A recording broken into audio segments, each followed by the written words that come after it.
झालं? छान झालं ऑपरेशन. आत्ता 1 तासापूर्वी तुझं TOTचं ऑपरेशन झालेलं आहे. आता हसताना, खोकताना, शिंकताना जे युरिन लीक व्हायचं ते तुझं आजपासून बंद होणार आहे. जे आत्ता आपण टेप घातलेली आहे, त्यासाठी ज्या काही थोड्याशा प्रिकॉशन्स आहेत त्या तुला मी सांगणार आहे. घरी गेल्यावर बेड रेस्ट बिलकुल नाही. रोज चालायला जायचं 45 मिनिटं. फक्त ओझ्याची कामं नाही करायची. 6 आठवडे संबंध ठेवायचा नाही. कारण आपली टेप अजून सेट झाली पाहिजेत आणि आत जे टाके असतात ना, ते विरघळले पाहिजेत. आतले टाके तुला दुखणार नाहीत, कारण ते जाणवतच नाही. त्यामुळे टेन्शन घेऊ नको. जास्त पेनकिलरची काही तुला गरज नाही आहे. आत्ता दिलेलं जे काही अँटिबायोटिक आहे, ते फक्त तुला 5 दिवस घ्यायचं आहे.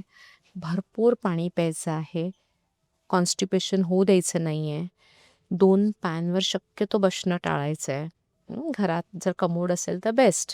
पण जर नसेल, तर खूप 2 पॅनवर बसून जोर नाही करायचा आहे 6 आठवड्यांकरता. बस एवढीच प्रिकॉशन आहे, बाकी काही नाही. पण बेड रेस्ट नाही. उद्यापासून सगळी रुटीन ॲक्टिव्हिटी करायच्यात. ठीक आहे?